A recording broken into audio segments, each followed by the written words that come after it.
এই সরকারও স্বৈরাচারী হবে এবং তাদের ভিতর সেই প্রবণতা আছে, ইতিহাসেও আমরা দেখেছি।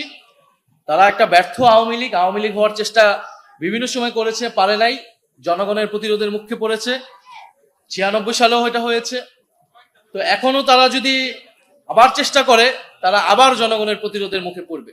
আমাদের সরকার দলের বন্ধুরা বারবার জাতীয় ঐক্যের কথা বলে, ফ্যাসিবাদের প্রশ্নেও তারা নাকি আছে, কিন্তু আমাদের কাছে মনে হচ্ছে সংস্কার প্রশ্নে যেরকম তারা জুলাই থেকে বিচ্ছিন্ন হয়ে গিয়েছে, বিচার প্রশ্নে এবং পতিত স্বৈরাচার শক্তিকে ঠেকানোর প্রশ্নেও এই সরকার আসলে আপোষকামী।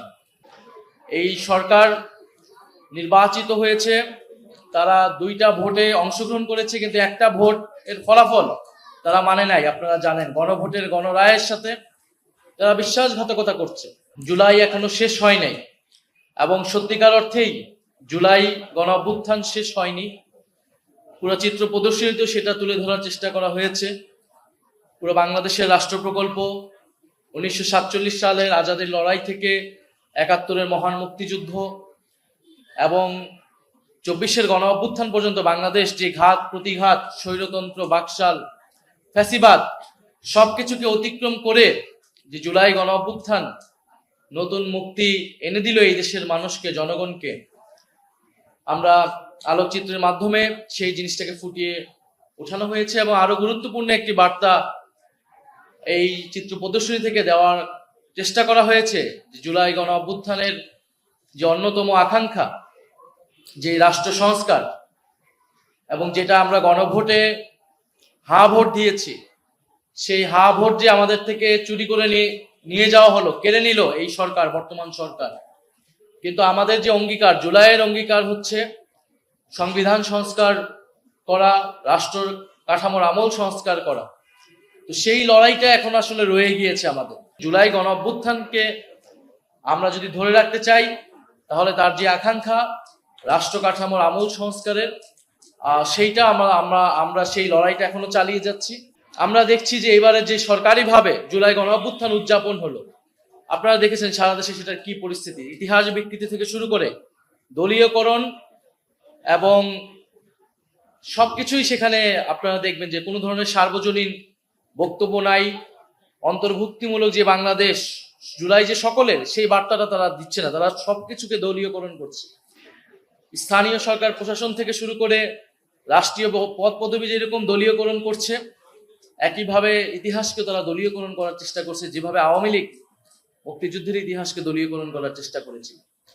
এবং আমরা সারা বাংলাদেশে 5ই আগস্ট কিন্তু দেখেছি বিভিন্ন জেলায় যে সরকারি প্রোগ্রামগুলো হয়েছে, সেখানে সরকার দলের বাইরে যে সকল সমন্বয়ক বা জুলাই যোদ্ধা ছিল বা অন্য কোনো দলের মতে থাকলে তাদেরকে আমন্ত্রণ করা হয়েছে, কিন্তু তারা অংশগ্রহণ করতে আসলে তাদেরকে বাধা দেওয়া হয়েছে, কিছু কিছু জায়গায় হামলাও করা হয়েছে। তো এইভাবে যখন সরকার জুলাই গণ অভ্যুত্থানটাকে এবার উদযাপন করলো, এবং আমরা বলি শুধু উদযাপনে নাই, আসলে কাজের মাধ্যমে প্রমাণ করতে হবে। সাম্প্রতিক সময়ে বিশেষত 5ই আগস্ট দুঃখজনক ভাবে আমরা দেখলাম যে দিল্লিতে বসে প্রেস কনফারেন্স করার সুযোগ পাচ্ছে পতিত স্বৈরাচার শক্তি। এবং এটা তো হবার ছিল, এটা যে হঠাৎ করে হয়ে গেছে এরকম কিন্তু না। এবং সরকারের জায়গা থেকে যথাযথ ব্যবস্থা না নেওয়ার ফলে, কূটনৈতিক পদক্ষেপ না নেওয়ার ফলেই কিন্তু পতিত স্বৈরাচার শক্তি, ফ্যাসিস্ট শক্তি এটা করার সুযোগ পাচ্ছে। আমরা বারবার বলেছি যে ফ্যাসিবাদ প্রশ্নে, পতিত স্বৈরাচার শক্তিকে প্রতিরোধের প্রশ্নে আমরা কিন্তু জাতীয় ঐক্য বজায় রাখতে চাই। তো তারা পররাষ্ট্র মন্ত্রণালয় একটা প্রেস রিলিজ দিয়ে বাহবা পাওয়ার চেষ্টা করছে, কিন্তু বাংলা ভাষায় একটা কথা আছে, এটাকে বলে বাগাড়ম্বর, চলতি ভাষায় আমরা বলি গলাবাজি। অর্থাৎ আপনি প্রেস রিলিজে বক্তব্যে বড় বড় কথা বলতেছেন, কিন্তু আপনি কোনো কূটনৈতিক ব্যবস্থা নিচ্ছেন না। এটা তো হওয়ার কথাই ছিল। তারা তো ঘোষণা দিয়েই, এবং দিল্লি সরকার তাদেরকে সহযোগিতা করতেছে, ভারত সরকার সহযোগিতা করতেছে। ভারতীয় হাই কমিশনকে ডাকা উচিত ছিল সরকারের, এবং ডেকে কঠোরভাবে এটার নিন্দা জানানো উচিত ছিল। এবং পরবর্তীতে এই ধরনের ঘটনাগুলো সরকার কি ব্যবস্থা নিবে, কোন ধরনের কূটনৈতিক ব্যবস্থা নেবে, এইটা জনগণের সামনে উন্মুক্ত করা উচিত ছিল। তো সরকার যদি আপোষকামী হয়, জনগণ তো বসে থাকবে না। এবং আমরা 11 দলীয় ঐক্য আছে, এবং যে সকল আরো সামাজিক রাজনৈতিক শক্তি আছে জুলাই গণ অভ্যুত্থানের পক্ষে, যারা সংস্কার এবং বিচার চায়, আমরা ঐক্যবদ্ধভাবে পতিত স্বৈরাচার শক্তিকেও আমরা প্রতিরোধ করব, তার বিচার নিশ্চিত করব, এবং যে সংস্কার গণভোটের যে গণরায় অনুযায়ী সেই রায় অনুযায়ী আমরা কাজ করব। সরকার যে সংবিধান সংশোধন কমিটি করেছে, এই কমিটি করে সরকার লেজিটিমেসি হারিয়েছে।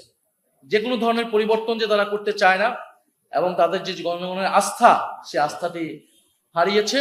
ফলে সাংবিধানিক একটি সংকট তৈরি হয়েছে এবং সংকট তৈরি হয়েছে, জনগণের আস্থা তারা হারিয়েছে। এবং জনগণের আস্থা যখন একটা সরকার হারায়, তখন তাদের টিকে থাকতে হয় ক্ষমতার দাপট এবং সন্ত্রাসের উপর ভিত্তি করে। এবং সেটা কিন্তু সেই চিত্র বিগত 16 বছরে যেরকম আমরা দেখেছি, এখন কিন্তু আমরা দেখছি এই সরকার সেটা শুরু করেছে এবং শুরু করেছে ক্যাম্পাসগুলোর মাধ্যমে। কারণ যেহেতু জুলাই গণ অভ্যুত্থানের সবচেয়ে বড় ভূমিকা ক্যান্টনমেন্ট ছিল আন্দোলনের, দুর্গ ছিল হচ্ছে এই বিশ্ববিদ্যালয় ক্যাম্পাসগুলো। ফলে ছাত্র নেতাদের উপরে নির্বাচিত ছাত্র সংসদ এবং 11 দলের পক্ষে যে সকল ছাত্র নেতারা রয়েছেন, ছাত্র শিবির, ছাত্র শক্তি থেকে শুরু করে জুলাই অভ্যুত্থানের পক্ষের বিভিন্ন শক্তিকে তারা ক্যাম্পাসে ঢুকতে দিচ্ছে না, তারা আক্রমণ করছে নির্বিচারে।